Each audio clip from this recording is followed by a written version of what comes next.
Mufasa had the potential to beat the ancient curse of Disney sequels, never being as good as the original. There were just a few frustratingly simple elements that, if they put in, would make Mufasa a masterpiece that would break that ancient curse. I'm going to explain what was missing, then rewrite it myself to unleash Mufasa's true potential.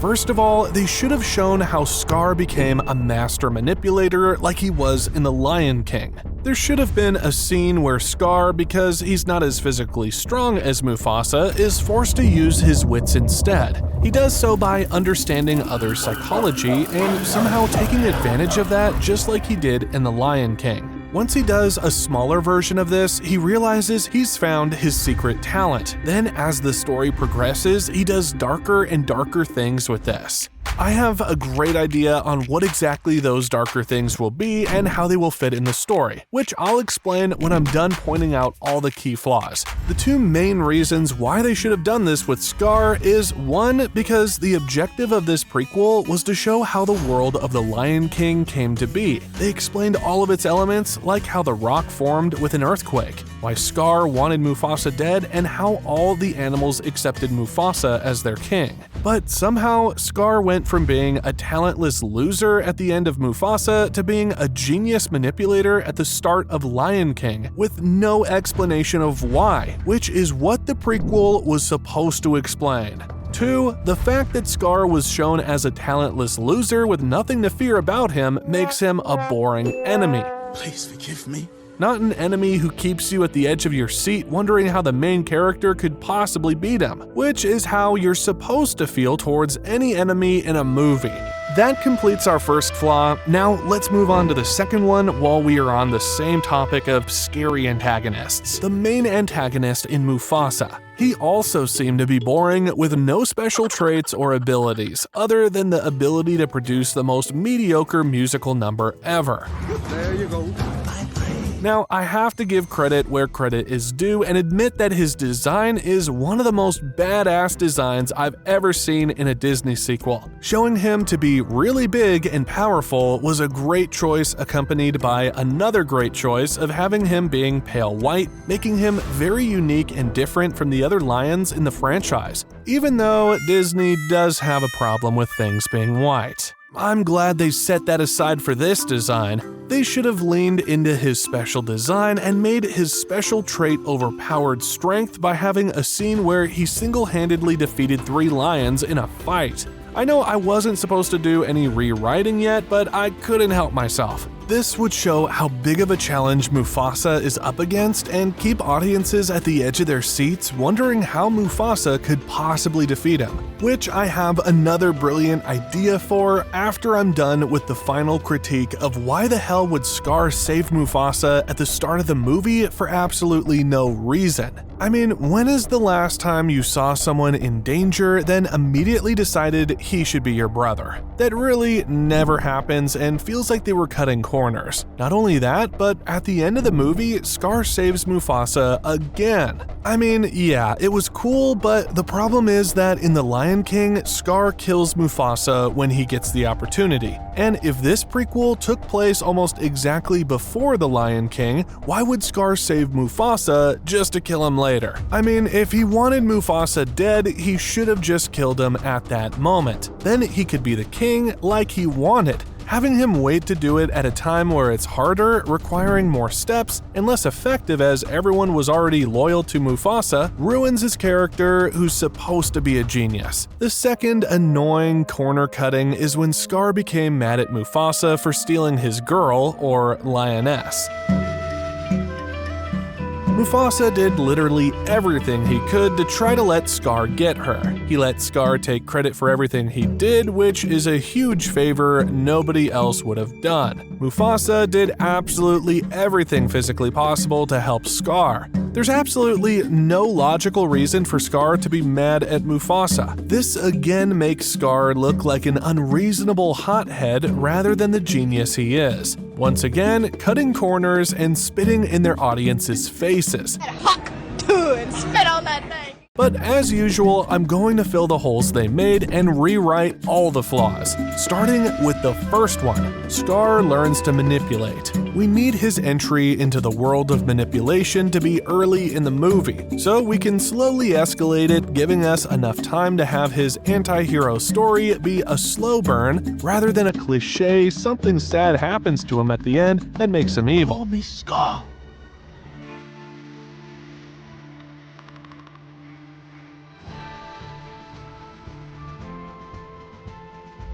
Quick psychology lesson: manipulation is essentially figuring out someone's philosophy and using that to deceive them into doing what you want. Like how Scar understood that Simba was just a curious child and that Mufasa was a protective father, then used that by using Simba's curiosity to get him in trouble, knowing that's when Mufasa would try to save him and get himself vulnerable in the process. Psychology lesson over, back to the rewrite. The first time Scar figures out his hidden talent, he uses it for good. Because remember, this is early on. He wants his dad to let Mufasa stay after they saved him, but he understands his dad hates outsiders. He uses that when he searches around for other prides. When he finds one, he offers them a piece of food if two of their lions participate in a staged attack against his pride, where Mufasa will step in to save everybody, and heroically defeat the lions. Scar then lets Mufasa in on the plan, and Mufasa accepts because even though it's lying, it's being done for a good reason, at least for now. Everyone puts on their YouTuber about to film a scripted video faces, then performs the skit, and it all goes according to plan. I owe you a great debt, Mufasa.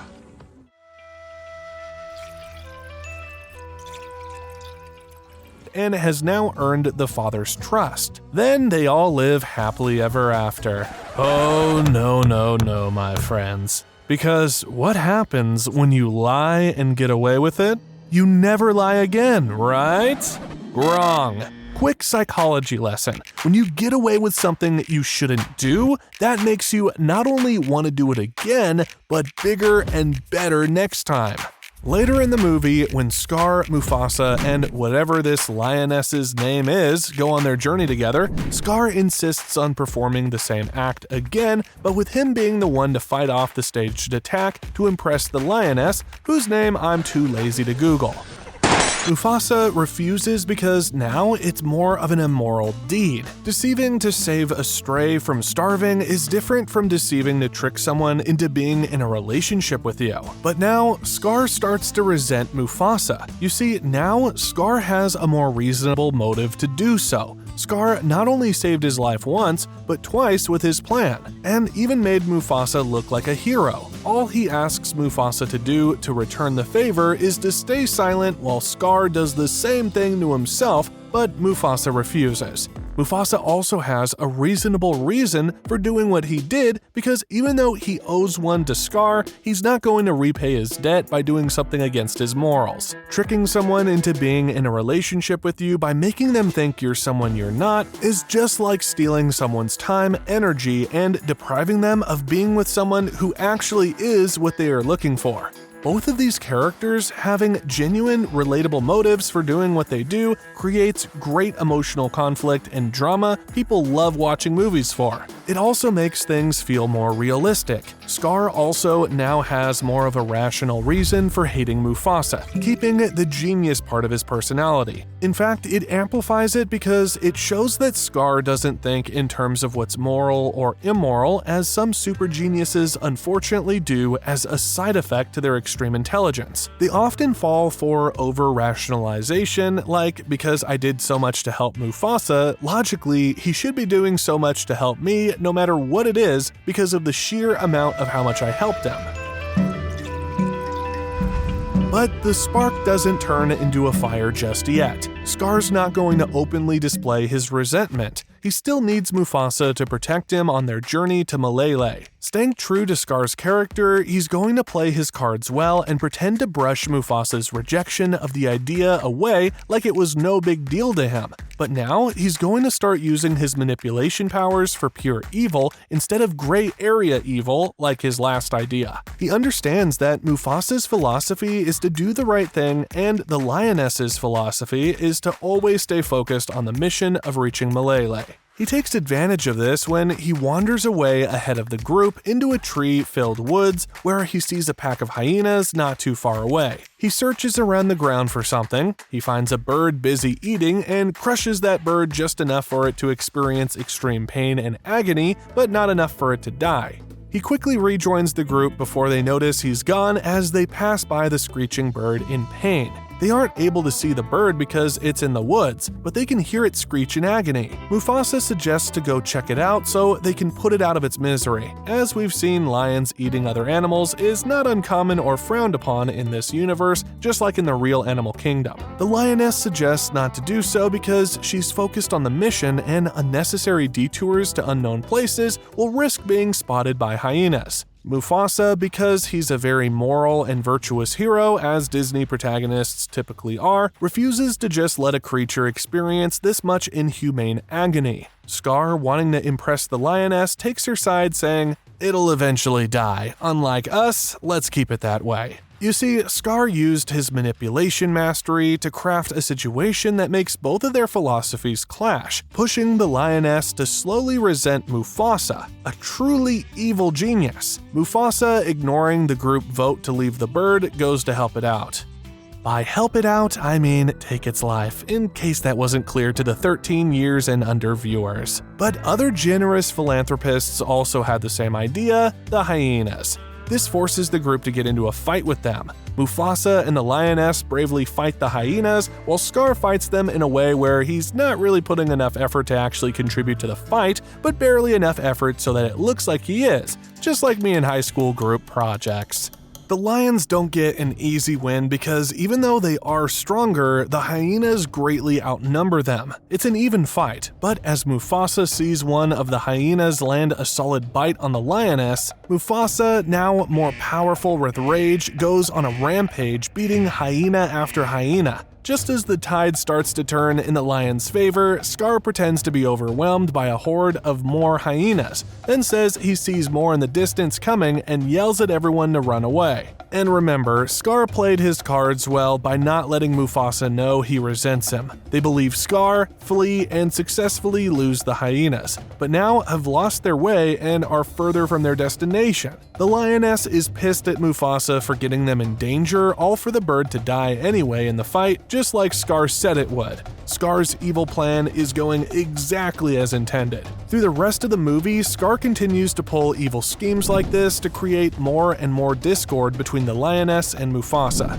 This would also keep the audience engaged as they know something the characters don't, and will be in suspense wondering how every move Scar makes will contribute to his master plan. They fear Scar's genius. They will also be sitting at the edge of their seats yelling at the characters not to trust Scar. Similar to the suspenseful relationship style where one character has a big secret that everyone else doesn't know, we see in many other movies and shows like Breaking Bad's Hank Schrader and Walter White, Skyler and Walter White, Peter Parker and Zendaya, and basically every movie where the superhero has to hide his secret identity from his family and friends. Also, notice how we've gradually increased the complexity and evilness of Scar's plans throughout the movie. The first plan of the staged attack was definitely fine, as it's for a good reason. The second plan was selfish and mean, but at least it was out of love. The final, most recent plan of causing a creature immense suffering and tricking them into retreating in a fight they were about to win just so Mufasa will look bad is just pure evil with no sympathetic justification. Now, if I was to write out a full movie on this, of course there would be a slower transition with more plans in between these plans, with the evilness and complexity increasing slightly each time. But I can't afford to make this video an hour long, and your attention span probably couldn't afford to watch it either. So I'm just going to give these examples to demonstrate what I mean and how the escalation would happen. The final pure evil manipulation actually plays a key role in tying the prequel to The Lion King and explains Scar's genius reason on why he spared Mufasa's life in the end. Before I explain that, I must create a deadlier villain. In order to make people fear him more, I'm going to write 3 scenes displaying his strength that'll give the audience goosebumps. The first one being the one I accidentally told you in the intro, but I'll describe it in more detail. Kiros' son is out hunting when he stumbles upon a deer. It just so happens that 3 lions from a different pack also stumble upon the deer. They lock eyes, prepare to fight, and charge. Kiros' son does pretty well, but is too outnumbered to win as a lion bites into his side. Another lion shoves him, pinning him to the floor. Just as the lions are about to deal a fatal blow, dramatic music plays. A lightning strikes, and a vicious giant white lion stands on a rock next to them. Kiros. Kiros jumps off the rock and onto one of the lions, biting into its back. The bite pierces deep, he lifts that lion up while biting into it and slams him onto the floor with a loud thud, shaking the ground. The other 2 lions charge at Kiros. He swiftly moves away and dodges their charge, causing them to crash into each other. While the lions' heads bang into each other, leaving them both stunned, Kiros jumps again, raising both his paws, and when he lands down, he slashes both of the lions' throats. After defeating the lions, Kiros lends his son a paw to help pick him back up. This scene solves 2 purposes. One is obviously showing how powerful he is, making the audience wonder how Mufasa could possibly beat him. 2 being the less obvious one by showing how much he cares about his son and how angry and vengeful he gets when his son is in trouble. So when Mufasa kills his son, the audience will worry for him, knowing he is in deep trouble, being hunted by a bloodthirsty lion much more powerful than him. Now for the second display. I know I can't do something brash and bold like this again because then it would become cliché and repetitive. We need to show his strength in a different way, a subtler way. You remember those hyenas who fought Mufasa, Scar, and the lioness? They face the same situation again with Kiros. They both encounter a piece of dead prey, but instead of the hyenas fighting him like they did with the 3 main characters, they just step aside and let Kiros take the prey. Think about it, the hyenas were unhesitantly willing to take on 3 lions for their prey last time, but they refused to fight one Kiros who's all alone. This has the same effect as the last strength display by showing how powerful Kiros is, but displaying it in a way where it doesn't directly hit the audience in the face, but is more subconsciously implied. There are 2 options for the final display, the first of which being showing Scar's dad to be more of an alpha male of the village who everyone respects and fears rather than a lazy bum. People look at him for advice, they look at him for protection, and they immediately fold whenever Scar's father shows even the slightest signs of aggression. During the encounter the white lions have with Scar's pride. Kiros says he and Mufasa must fight in a 1v1 because Mufasa killed his son, or they will slaughter Scar's entire pack. Scar's dad doesn't allow this to happen. He says that it's unfair for a fully grown alpha lion to fight a lion who isn't even his full size yet. Instead, Scar's dad offers himself for the 1v1 against Kiros by lying and saying that it was he who gave the order to kill his son. Kiros accepts and the battle begins. Kiros does take damage in this fight to show he's not invincible, but in the end, he wins. This is a common trope used in multiple animation movies, where you build up a respected authority figure and then have him get his butt kicked by the main villain to amplify how deadly the main villain is. Just like how Shifu easily lost to Tai Lung in Kung Fu Panda, as well as how Master Oogway, who was thought to be the best fighter in the series, loses to Kai. The second option of the final strength display is that when Kiros challenges Mufasa to a 1v1, Scar insists on fighting with Mufasa in a 2v1 to make it a fair fight. Then Kiros proceeds to kick the crap out of both of them together. Then they barely escape with their lives, fleeing their pride, causing their pride to get attacked by the white lions. This is another common trope of the main character losing to the main villain at first to make the audience curious as to how he will ever defeat the main villain. Also, now that they fled their pride causing them to die, Scar and Mufasa now have a large degree of guilt in their shoulders, which could create more interesting emotions throughout the rest of the movie as we see how both of them deal with the emotional burden, like how Mufasa reacts to it by feeling guilty and sad, while Scar feels angry and vengeful, contrasting both of their different personalities.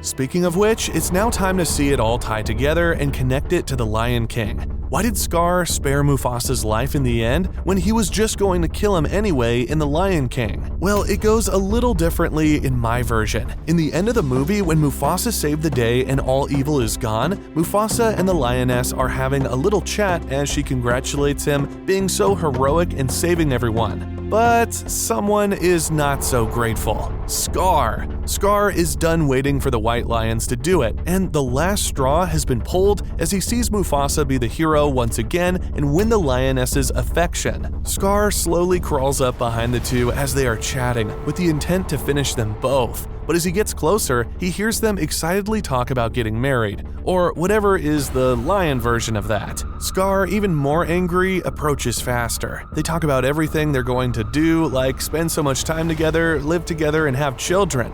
Scar stops. He thinks for a moment, then his lips widen with an evil smile. He congratulates the two on their newfound romance and walks away. While exiting the cave, he bows and says, "Long live the king."